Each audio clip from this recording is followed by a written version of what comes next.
লা ইলাহা ইল্লাল্লাহ লা ইলাহা ইল্লাল্লাহ লা ইলাহা ইল্লাল্লাহ হাসবি রব্বি জাল্লাল্লাহ মা ফি কলবি গায়রুল্লাহ حسبي ربي جل الله ما في قلبي غير الله لا إله إلا الله لا إله إلا الله جڑ لا إله إلا الله জিরো করেন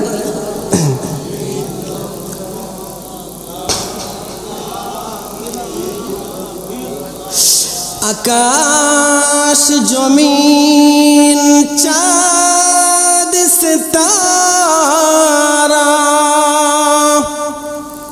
पहाड़ सागर मोर सहारा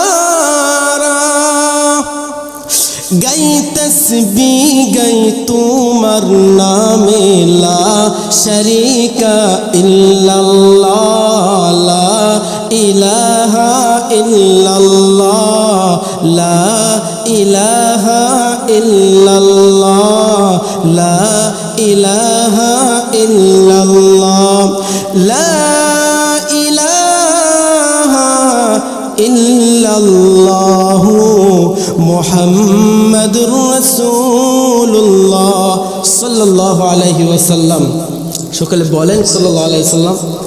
আলোচনা শেষ করে দেবো নাকি আর একটু চালাবো? ঘটনাটা শেষ করি, তাহলে আপনারা বুঝতে পারবেন আসলে মহান মালিককে ভয় করলে আল্লাহ তাআলা কেমন প্রতিদান দান করে। হযরতে মূসা আলাইহিস সালাতু ওয়াস সালাম আল্লাহ পাক রব্বুল আলামিনের কাছে বললেন, মালিক এত বড় একজন গুনাহগার ব্যক্তি কি করে তোমার ওলি হয়ে গেল? আল্লাহ পাক রব্বুল আলামিন বললেন, মুসা রে, तमाम পৃথিবীর মানুষগুলা যখন আমার বান্দার গলার ভিতরে জুতার মালা পরিধান করে গ্রাম থেকে বের করে দিয়েছে, সারাদিন ছাগল গলা চড়াই তা থেকে দুধ দহন করে করে আমার বান্দা খাই, এমনি করে দিন চালাইতেছে।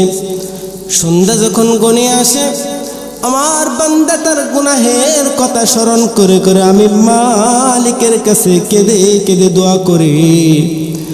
আমার বান্দার দিনগুলা এমনি করে যাইতেছে যাইতেছে, হঠাৎ করে আমার বান্দা মরুভূমির প্রান্তরে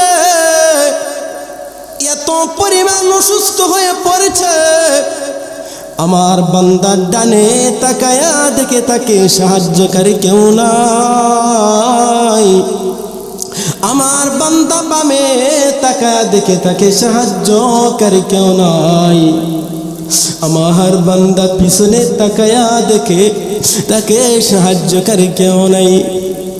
আমার বান্দা প্রতিদিন সন্ধ্যার সময় অসুস্থ অবস্থায় আমার কাছে দোয়া করে, আল্লাহ এই পৃথিবীর মধ্যে কেউ আমার আপন হলো না, আমি আজকে দেখলাম ডানে তাকাইয়া অসুস্থ অবস্থা আমার ডানে কেউ নাই, বামে তাকাইলাম কেউ নাই, পিছনে দেখি আমার সাহায্যকারী কেউ নাই, আমার সামনেও সাহায্যকারী কেউ নাই। আমার বান্দা যখন গভীর অসুস্থ অবস্থায় মরুভূমির প্রান্তরে পড়ে আছে, আকাশের দিকে দু হাত উঠায় আমার বান্দা আমি মালিকের কাছে কুদরতি পায়ে ধরে ধরে ক্ষমা আছে চোখের পানি ছেড়ে দিয়ে দিয়া আমি মালিকের কাছে বলেছি, আল্লাহ এই পৃথিবীর তামাম মানুষগুলা বড় স্বার্থপর, কোন মানুষ প্রত্যেককে ভালোবাসে শুধুমাত্র স্বার্থের জন্যে, তা নাহলে আমার পিতামাতা পর্যন্ত আমাকে গ্রাম থেকে বের করে দিত না। ও মালিক আল্লাহ, নিঃস্বার্থহীন ভাবে যদি পৃথিবীর মধ্যে কেউ কাউকে ভালোবাসে আল্লাহ সেটা হলেন আপনি।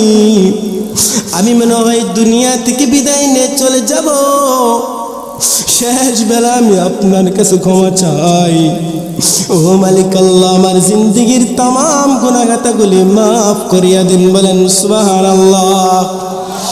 মুসা পয়গম্বরকে আল্লাহ তাআলা ডাক দেয়া কই, মুসা রে, আমার বান্দা যখন আমার কাছে 2 ফোঁটা চোখের পানি ছেড়ে দিয়ে এমন ভাবে কেঁদেছে, আমি আল্লাহ পাক রব্বুল আলামিনের আরশে আজিম পর্যন্ত কেঁপে গেছি। আমি আল্লাহ পাক রব্বুল আলামিন আমার বান্দার তাম জিন্দেগির গুনাহ খাতাগুলি মাফ করে দিয়া আমার বান্দার ঠিকানাটা আমি আল্লাহ ওলিদের কাতারে লিখে দিয়েছি। বলেন আল্লাহু আকবার। আরে জোরে আল্লাহু আকবার। আল্লাহ পাক রব্বুল আলামিন ডাক দেন কই, গোলাম, আমি রব হইলাম করুণার আধার দয়ার সাগর মালিক। আমি আল্লাহ তাআলা তোমাকে বড় ভালোবেসে পৃথিবীর মধ্যে বানাইছি। জানুনি কত মোহাব্বত আমি আল্লাহ তোমাকে করি। ওই যে দেখো আসমান তোমার মাথার উপরে দেখা যায়, এই আসমানকে আমি আল্লাহ তাআলা এত সুন্দর করে বানাই নাই। তোমার পায়ের নিচে জমি দেখা যায়, এই জমিকে আমি আল্লাহ তাআলা এত সুন্দর করে দেখাই নাই। তোমার ডানে বামে পিছনে যত আমার কুদরত দেখো গোলাম, এত সুন্দর করে আমি আল্লাহ তাআলা কোনো কিছু বানাই নাই। আল্লাহ তাআলা বলেন, লাকাদ খালাকনাল ইনসানা ফি আহসানি তাকবীম। বলেন আল্লাহু আকবার। আল্লাহ পাক রব্বুল আলামিন বলেন, গোলাম, আমি আল্লাহ তাআলা পৃথিবীর মধ্যে সবচাইতে বেশি সুন্দর করে তোমাকে বানাইছি। সুবহানাল্লাহ।